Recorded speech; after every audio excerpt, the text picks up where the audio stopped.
E aí, pessoal, tudo bem? Vamos falar sobre FAST. Primeiro, vamos pensar no que é o nome, né? O nome é um anacrônio para nos lembrar de fazer uma avaliação rápida, né? E o que quer dizer FAST? Focused Assessment with Sonography for Trauma, né? Isso quer dizer FAST. O objetivo da gente, basicamente, não é estudar vísceras, não é estudar órgãos. O que a gente vai estudar são as cavidades, tá? E o objetivo, então, de estudar as cavidades é ver se tem líquido livre na cavidade abdominal e ver se tem líquido livre ou ar livre na cavidade pleural. Esse é o objetivo do exame. Tá? Então, os alunos gostam muito de perguntar: professor, olha o fígado dele, tá com cirrose, tá não sei o quê, o pessoal brinca. Mas a ideia, resumindo, para quem não é radiologista, a ideia é não olhar órgãos, é a gente olhar cavidade, tá certo? E para isso a gente vai compartimentalizar para ficar mais fácil de guardar quais são os recessos que a gente vai estudar. Existe ordem para fazer o FAST? Em princípio, sim. Tá? Em princípio, a gente deve começar pelo que pode ser mais grave. Então, a gente deve avaliar, primeiro, a janela subcostal para avaliar o pericárdio. Se a gente não solucionar, pode matar o cliente rápido, um tamponamento pericárdico. Depois disso, avaliar as cavidades pleurais, porque se a gente não identificar um pneumotórax hipertensivo, o indivíduo pode morrer durante a avaliação inicial. E depois a gente deixa para avaliar o abdômen. Todavia, eventualmente, com toda aquela função de emergência, de atendimento ao politraumatizado, a gente não consiga seguir nessa ordem porque a equipe está trabalhando. Então, a gente vai fazendo conforme dá. Mas a gente não pode esquecer de estudar as janelas. Outra coisa que o pessoal pergunta muito é o seguinte: então na janela 1, janela 2, janela 3, baseado lá nas imagens clássicas da descrição do FAST, não guardem janelas por número ou por ordem, guardem as janelas pelo nome delas e pelo que elas representam. Então é a janela subcostal para avaliação do saco pericárdico, são as janelas torácicas para avaliação de pneumotórax, são as janelas abdominais para avaliação de líquido livre. Quando que a gente vai fazer FAST? O FAST está indicado para todo paciente com traumatismo tóraco abdominal fechado. E por que não no aberto? Porque no aberto já tem indicação de tratamento. Se tem um ferimento, um trauma aberto no tórax, tem que passar o dreno e suturar o ferimento. Tem um ferimento aberto no abdômen, tem que explorar o abdômen. Simples assim. O FAST é importante porque se ele tem achado, ele determina a conduta. Então, FAST positivo no indivíduo, ou seja, um FAST com achado no indivíduo que está instável, e aí a gente vai falar em instabilidade, todo indivíduo que está com choque grau 3 ou 4. E o que é choque 3 ou 4? São aqueles choques que a gente vai ter comprometimento hemodinâmico, vai ter hipotensão. Não basta só a taquicardia, né? Grau 3, hipotensão. Grau 4, hipotensão mais alteração de nível de consciência. Esses indivíduos, né, com FAST positivo, eles têm que ser intervidos imediatamente, conforme o achado. FAST positivo, mas ele não está em choque grau 3, isso nos dá tempo de avaliar outras lesões. Então, às vezes, é o cara que a gente vai levar para a tomografia, para fazer a tomografia de crânio antes de intervir, por exemplo, porque tem um TCE associado. Outra coisa importante, a gente pode ter um paciente chocado, mas com FAST negativo. E aí, vários são os motivos. Pode ser um cara que tem a minha compleição física, um cara com um diâmetro abdominal grande, né? Fica difícil de ver a janela subfrênica esquerda, por exemplo. Às vezes fica muito difícil de ver o baço, porque o estômago está cheio também. Então pode ter essa dificuldade. Isso é um falso negativo e, na verdade, tinha lá uma lesão e tinha um hemoperitônio. Pode ser porque tem lesão de retroperitônio. Retroperitônio a gente não avalia no FAST. Pode ser um indivíduo que tem uma fratura de bacia. Fraturas de bacia podem sangrar de 2 a 3 litros antes de ter um sinal clínico, né, de sangramento. Então, esses são os motivos pelos quais a gente pode ter um paciente chocado com FAST negativo. O que a gente tem que cuidar? Fazer o exame o mais rápido possível para o indivíduo não congelar no ar-condicionado da sala vermelha, né? Por quê? Porque a gente tem o diamante da morte, né? Lembrar lá, hipocalcemia, hipotermia, que mais? Coagulopatia e hipotensão, que vai ser esse sinônimo de hipóxia. Então a gente tem que pensar que esses fatores interagem entre si e a hipotermia é um problema e o ar-condicionado vai colaborar com isso. Até porque o indivíduo que vai fazer um fast, ele já vai chegar inclusive despido, né? O bombeiro provavelmente vai cortar a roupa no trajeto até o hospital. Se não cortou, vai ser sacada a roupa no hospital. Normalmente o indivíduo vai estar preso na maca rígida durante a avaliação do FAST. Então a gente não vai ter muito espaço como a gente teria numa avaliação normal de abdômen. Bota a mão atrás da cabeça, né? A gente não vai ter isso. Então a gente vai ter que se adaptar aos espaços. Então, como eu disse para vocês, a gente começa o exame. O ponto de início do exame é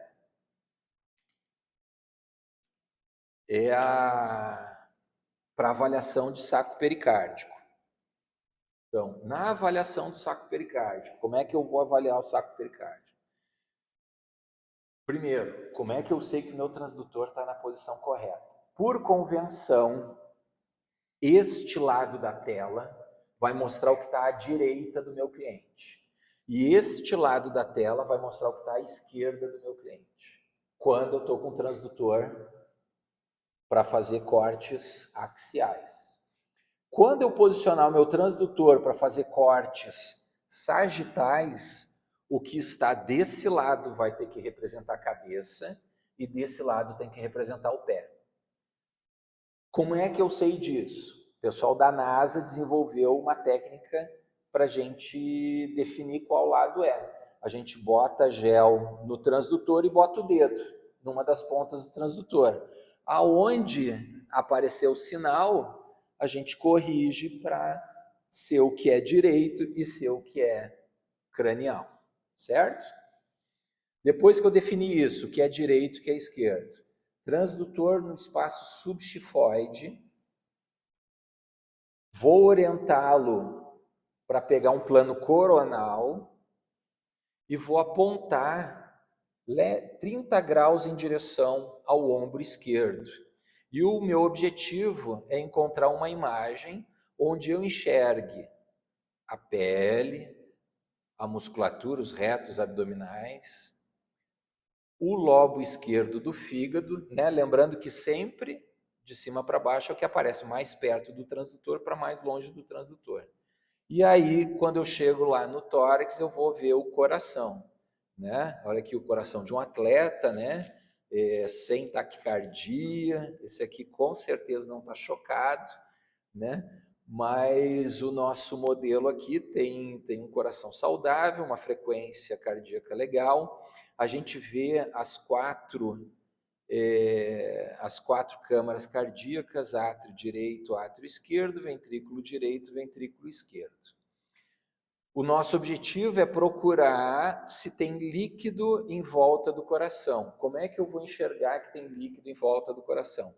Eu vou ter em torno do coração uma imagem preta, né? O anecóico, a falta de som, é o que define a presença de líquido.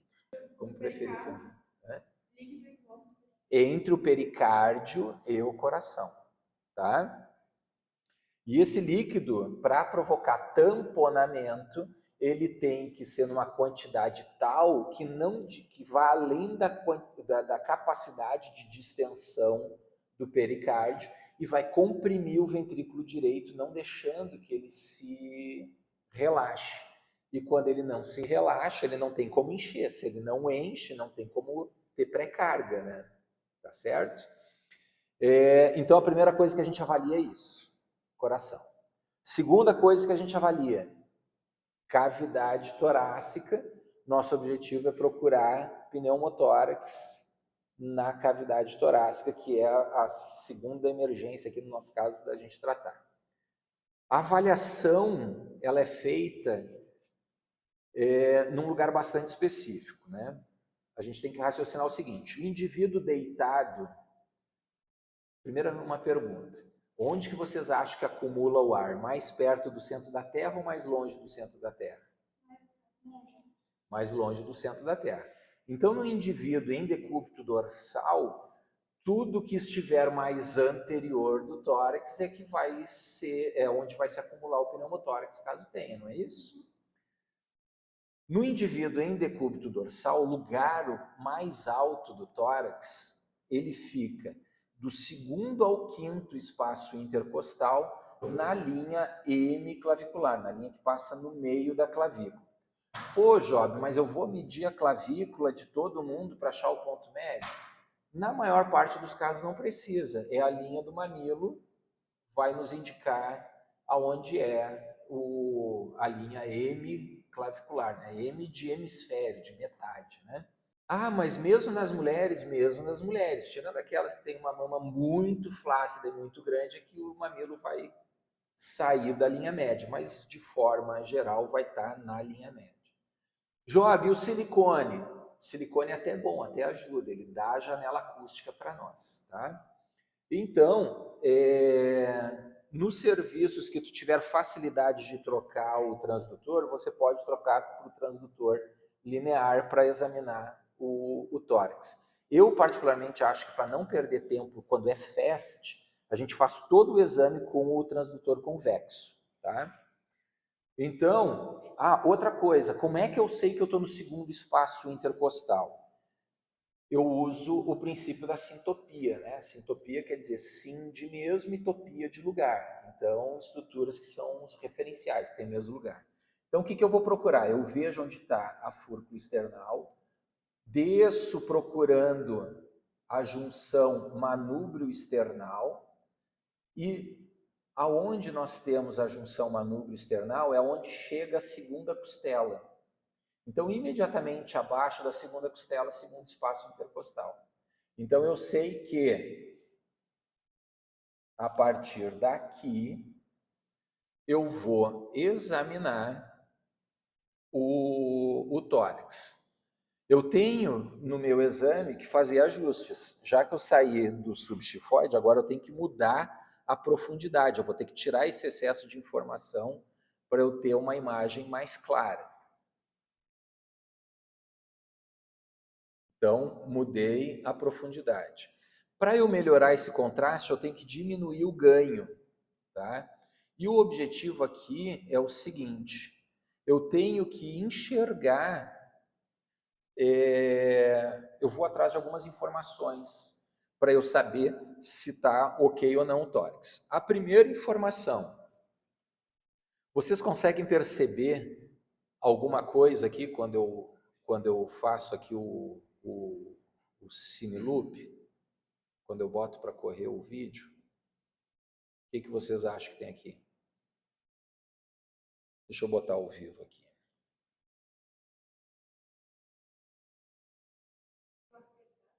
Qual deles?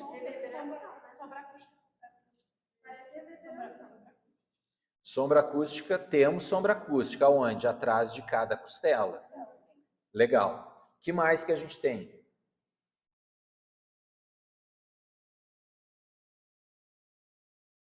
Temos outro artefato, que é um artefato de reverberação, que é o que a gente chama de linhas A.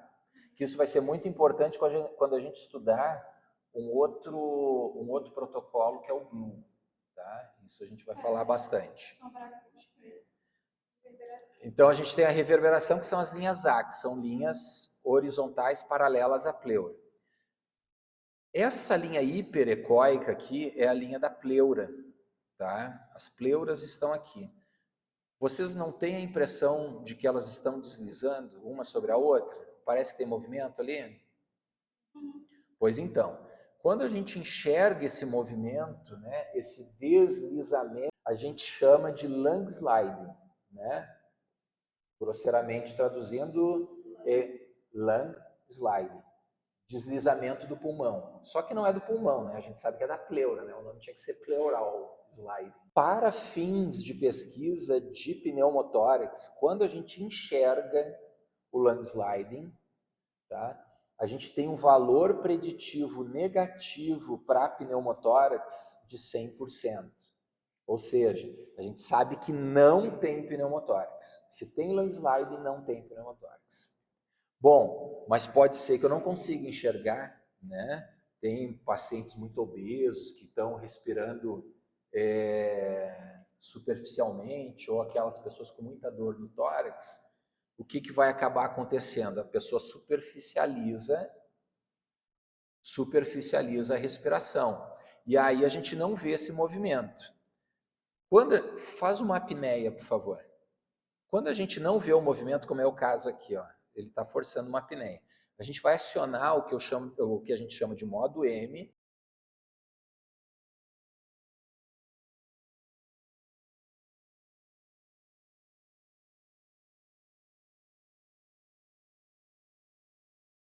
Então, do segundo, terceiro, quarto, quinto espaço intercostal, procurando lung slide. Do mesmo jeito que eu faço de um lado, eu tenho que fazer do outro, né?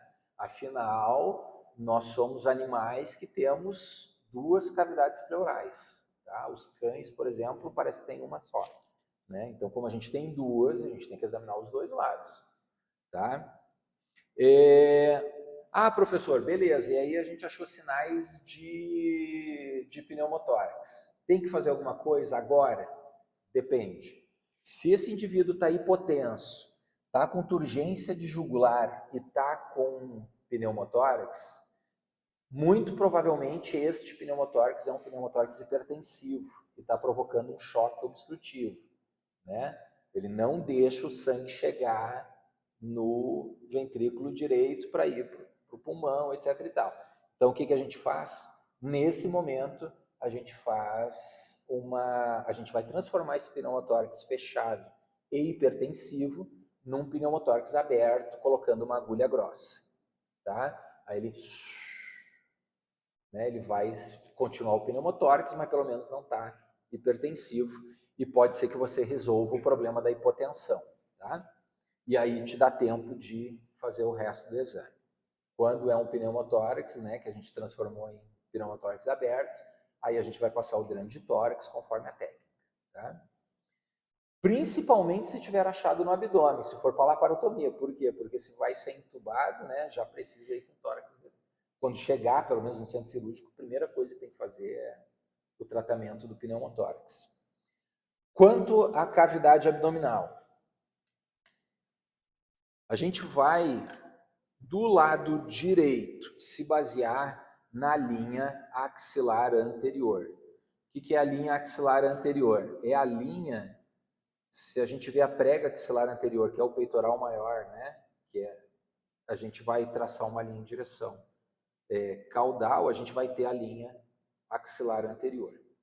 Para a gente encontrar os recessos que nos interessam, a gente vai começar o exame entre a linha axilar anterior e a linha axilar média. A linha axilar posterior é a linha referente ao grande dorsal. Então, a anterior é do peitoral, a posterior do dorsal e a média a meio caminho entre as duas. Então, entre a linha axilar anterior e a linha axilar média, a metade do meu transdutor eu vou colocar exatamente em cima do rebordo costal. E o que eu espero encontrar de imagem? Como eu saí do tórax, profundidade de novo. O que eu espero encontrar? Eu espero encontrar a maior víscera sólida do abdômen. Qual é? O fígado. Nessa imagem eu enxergo o fígado? A gente está enxergando o fígado. Eu estou enxergando o fígado e estou enxergando o que mais aqui?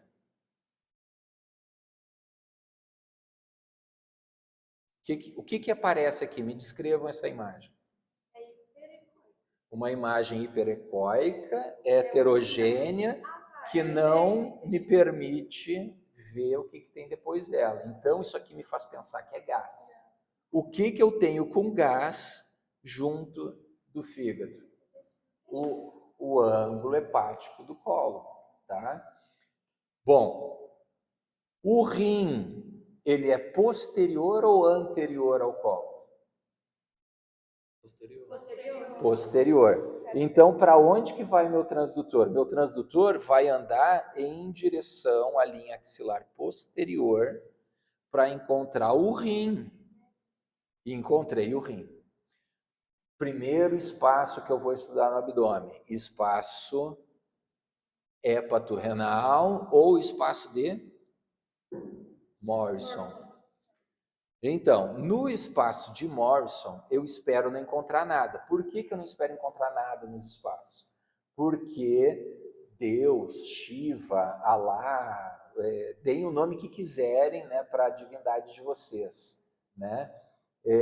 Nos criou, a natureza nos criou para ser econômicos, né? Então, os espaços existem dentro do corpo humano, mas eles não aparecem, exceto se estiverem ocupados. Então, o espaço que tem entre o fígado e o rim direito, a gente chama de espaço hepato-renal. Se tivesse líquido aqui, ia se apresentar com uma faixa anecoica, e eu ia saber que tem líquido, e no contexto do trauma abdominal fechado, eu ia pensar que isso aqui é um hemoperitônio. Bom, examinei o meu primeiro espaço. O segundo espaço que me interessa, ele fica entre o fígado e o diafragma. Então, o que eu vou fazer? Se eu quero ver o diafragma, eu tenho que ir para cranial, não é isso? Então, o meu transdutor, ele tem que subir cranialmente até eu enxergar essa linha hiperecóica que envolve o fígado. Tá? Entre a linha axilar média e anterior. Tá? Bom, o que eu tenho que enxergar aqui? Eu tenho que enxergar a linha hiperecóica, que é o diafragma. Não existe nada entre o diafragma e o fígado. Se tiver uma linha anecoica, né, uma linha preta aqui, separando o fígado do diafragma, eu tenho coleção no espaço subfrênico ou subdiafragmático direito. Bom, então examino o espaço subfrênico. Terceiro espaço que eu tenho que examinar, ele já não é nem no abdômen, ele é no tórax, é o seio costofrênico. E ele fica cranial, né? A gente não diz que esse lado é o lado que representa a cabeça, e o meu transdutor está longitudinal. Então, o que tiver cranial ao diafragma é seio costofrênico. Se o seio costofrênico tiver completamente preto, é porque tem líquido dentro. E no contexto do trauma, eu vou pensar que esse derrame pleural é sangue. E se eu tenho sangue, eu tenho que drenar. Tá? Então, eu vou drenar esse tórax se eu encontrar líquido aqui. Se na hora que eu passar o dreno, drenar até 700 ml, eu tenho que fazer uma drenar até 700 ml, eu deixo o dreno parado lá e continuo observando. Se ele drenar mais do que 700 ml na hora que eu passei o dreno, eu já tenho que levar para a toracotomia exploradora. Não drenou 700 ml, o que eu faço? A cada 2 horas eu meço o débito do dreno. Se drenar 250 ml por hora durante 3 horas seguidas, centro cirúrgico para a toracotomia exploradora. Tá, Job, como é que eu sei que está livre o seio costofrênico? Por conta de um artefato que a gente chama de artefato de imagem em espelho. Vocês conseguem perceber que a ecogenicidade daqui está parecida com a ecogenicidade daqui? Então, está espelhando o fígado. Tá? Ah, mas não está igualzinho o tamanho do vaso daqui com o vaso daqui. Lógico, a gente está com um espelho convexo, então ele vai distorcer a imagem. Tá? Mas, se a ecogenicidade for semelhante, imagem e espelho, eu fico tranquilo. É sinal de que está livre esse seio costofrênico. Espero que até aqui eu tenha sido claro. Ficou dúvida? Beleza, examinei. Recapitulando. Metade do transdutor em cima do rebordo costal, entre a linha axilar anterior e a axilar média. Eu reconheço o fígado, que é a estrutura sólida mais cranial do abdômen. Se eu enxergar gás é porque eu estou no intestino. Se eu estou no intestino, eu estou muito anterior. Eu escorrego posteriormente o meu transdutor e encontrei o rim. Espaço hepato-renal. Subo mais um pouquinho, vejo a linha do diafragma. Friso para enxergar aqui, ó, que não tem líquido entre o meu diafragma e o fígado e nem líquido cranial. Como é que eu sei que não tem líquido cranial? Imagem em espelho. A partir daqui eu faço caminho inverso, volto para o espaço hepato-renal e agora eu quero ver o espaço que existe entre a parede anterolateral do abdômen e o cólon. Esse espaço a gente chama de goteira parietocólica, tá? Então vamos lá, jogo meu transdutor para o anterior até chegar nos gases, né? Ajusto a profundidade para colocar a minha área de interesse do estudo no meio da tela. Como é uma região que tem gás, é adequado eu diminuir o ganho que eu melhoro o meu contraste. Então, o que eu enxergo aqui? Eu vou enxergar as camadas da parede anterolateral, né? Pele, gordura subcutânea, aponeurose do oblíquo externo, aponeurose do oblíquo interno, aponeurose do transverso do abdômen, esse pretinho aqui, e essa última linha hiperecóica é o Pedro Antônio, né? O peritônio, tá certo? O peritônio. Se o meu intestino está em contato com o peritônio, tá? É sinal de que eu não tenho nada entre eles, tá certo? Se tivesse líquido aqui, teria uma faixa preta separando o peritônio do intestino. E eu vou avaliar essa linha, eu vou seguindo até chegar na fossa ilíaca direita. Então, eu começo lá no ângulo esplênico e desço em direção à fossa ilíaca direita. Tá? Aí nós examinamos 4 recessos, 4 espaços. Goteira parietocólica, espaço hepato-renal, espaço subdiafragmático direito e seio costofrênico direito. Do mesmo jeito que eu fiz isso do lado direito, eu vou ver as estruturas equivalentes do lado esquerdo.